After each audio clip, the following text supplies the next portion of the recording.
Kita lanjutkan perkenalan kita dengan logika. Kita sudah mulai membicarakan topik inferensi langsung atau penarikan kesimpulan secara langsung atau penyimpulan secara langsung. Kita sudah mengenal 4 macam inferensi langsung, yaitu inversi, konversi, obversi, dan kontraposisi. Inversi, konversi, obversi, dan kontraposisi.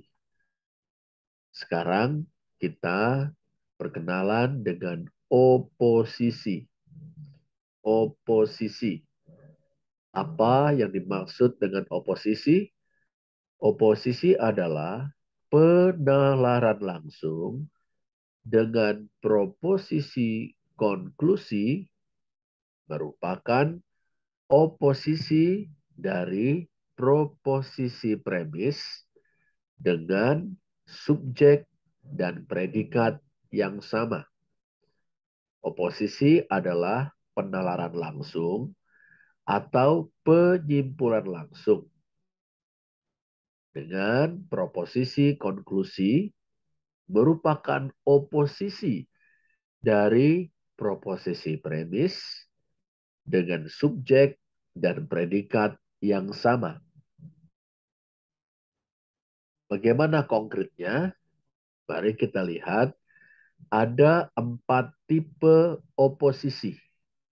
4 tipe oposisi. Pertama, kontrari. Kedua, subkontrari. Ketiga, subalternasi. Keempat, kontradiktori. 4 tipe oposisi: kontrari, subkontrari, subalternasi, kontradiktori. Dalam kontrari, oposisi proposisi A dengan proposisi E. Dalam subkontrari, oposisi proposisi I dan proposisi O. Dalam subalternasi, oposisi proposisi A dan proposisi I, proposisi E, dan proposisi O. Kontradiktori, oposisi A dan oposisi dari proposisi A dan proposisi O, dan proposisi E dengan proposisi I. Kita lihat contoh-contohnya. Mari kita menggunakan contoh proposisi-proposisi sebagai berikut. Semua pendidik adalah dosen. Semua pendidik adalah dosen. Ini proposisi A.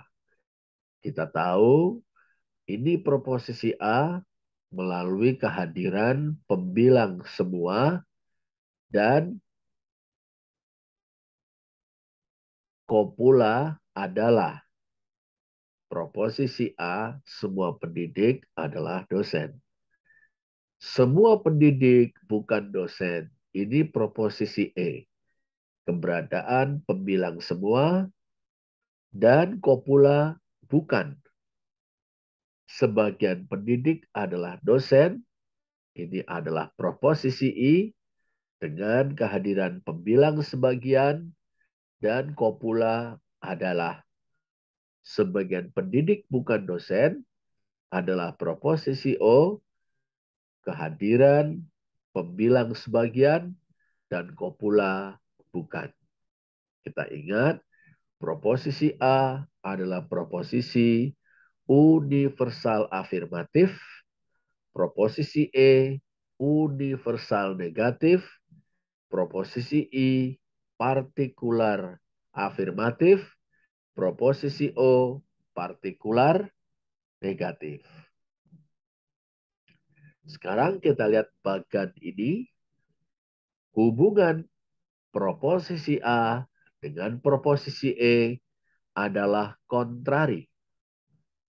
Hubungan proposisi A dan proposisi I adalah subalternasi. Hubungan antara proposisi A dan proposisi O adalah kontradiktori. Hubungan antara proposisi E dan proposisi O subalternasi. Hubungan antara proposisi E dan proposisi I kontradiktori. Hubungan antara proposisi I dan proposisi O subkontrari. Mari kita lihat contoh-contoh berikut. Kontrari. A lawan E. Proposisi universal afirmatif melawan proposisi universal negatif. Proposisi A.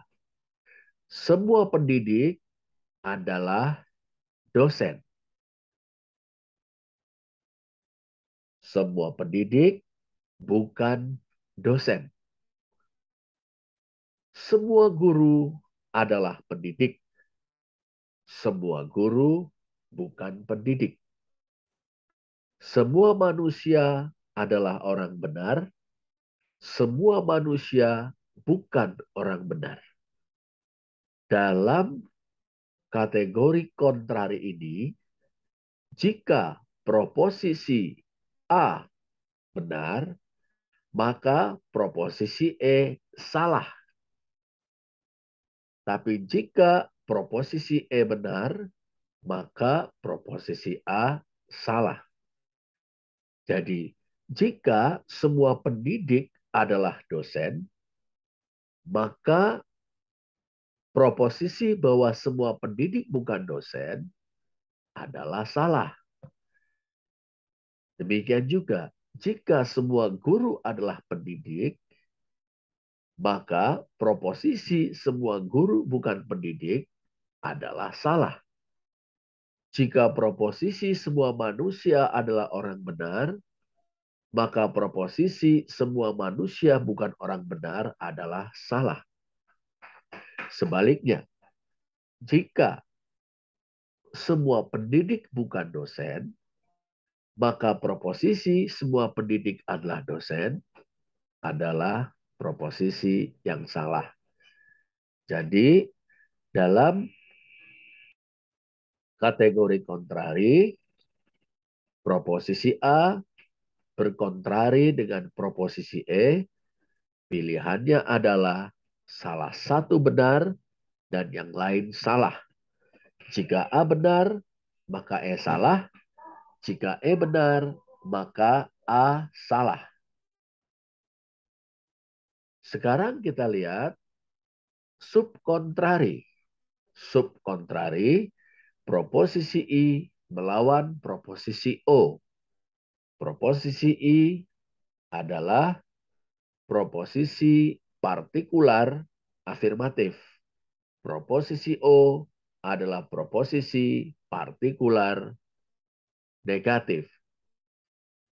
Contoh, sebagian pendidik adalah dosen. Proposisi I.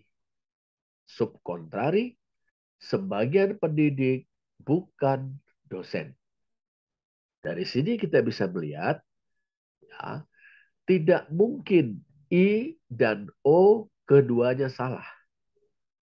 Jadi proposisi sebagian pendidik adalah dosen, lalu disubkontrarikan menjadi sebagian pendidik bukan dosen, maka tidak mungkin I dan O sama-sama salah. Malah boleh jadi I dan O kedua-duanya benar. Kalau sebagian pendidik adalah dosen, maka sebagian pendidik lainnya bukan dosen. Maka keduanya benar. Dan tidak mungkin dua-duanya salah. Tapi bagaimana jika kita memasuki contoh subalternasi. A lawan I. Semua pendidik adalah dosen. Proposisi A. Sebagian pendidik adalah dosen. Proposisi E. Kita sudah bisa melihat di sini dua-duanya adalah proposisi afirmatif. Bedanya semua pendidik adalah dosen merupakan proposisi universal, sedangkan sebagian pendidik adalah dosen merupakan proposisi partikular. Maka jika A benar, I juga benar. Jika semua pendidik adalah dosen, maka pasti sebagian pendidik adalah dosen. Karena merupakan bagian dari keseluruhan. Tapi jika I benar, A belum tentu benar. Jika sebagian pendidik adalah dosen, belum tentu semua pendidik adalah dosen. Atau tidak berarti semua pendidik adalah dosen. Sekarang contoh subalternasi berikutnya. Subalternasi yang kedua, E lawan O. Semua pendidik bukan dosen. Proposisi E. Sebagian pendidik bukan dosen. Proposisi O. Dua-duanya proposisi negatif. Tapi yang satu, yaitu proposisi O, semua pendidik bukan dosen, adalah proposisi universal. Sedangkan proposisi yang kedua, sebagian pendidik bukan dosen, adalah proposisi partikular. Jika E benar, O juga benar. Jika semua pendidik bukan dosen, maka sebagian dari mereka pasti juga bukan dosen. Tapi jika O benar, E belum tentu benar. Artinya, jika sebagian pendidik bukan dosen, bukan berarti atau belum tentu semua pendidik bukan dosen. Sekarang kita melihat kontradiktori. Yang pertama, A lawan O. Semua pendidik adalah dosen. Proposisi A. Sebagian pendidik bukan dosen. Proposisi O. Jika A benar, O salah. Jika semua pendidik adalah dosen, maka tidak mungkin sebagian pendidik bukan dosen. Tapi jika O benar, maka O salah. Jika sebagian pendidik bukan dosen, maka belum tentu semua pendidik adalah dosen. Kontradiktori dua adalah E lawan I. Semua pendidik bukan dosen, proposisi E. Sebagian pendidik bukan dosen, proposisi O. Jika E benar, I salah. Jika semua pendidik bukan dosen, maka proposisi sebagian pendidik bukan dosen salah. Jika I benar, E salah. Jika sebagian pendidik bukan dosen, maka proposisi semua pendidik bukan dosen adalah salah. Nah, inilah tanda petik permainan kita dalam penyimpulan langsung tipe oposisi. Kelihatannya kita diajak untuk olah atau senam otak atau senam nalar, senam logika di antara dengan menggunakan berbagai tipe oposisi.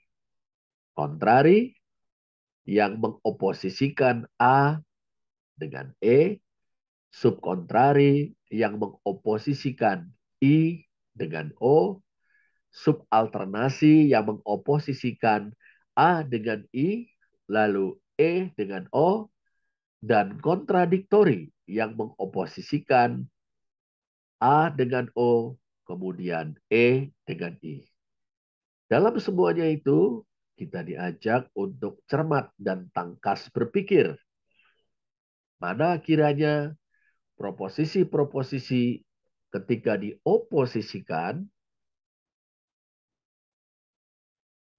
menunjukkan bahwa keduanya mungkin sama-sama benar atau salah satunya benar sedangkan yang lainnya salah. Demikian perkenalan kita dengan oposisi dengan berbagai kategorinya. Kita lanjutkan dalam pertemuan selanjutnya, pertemuan mendatang dalam perkenalan dengan logika. Tuhan memberkati.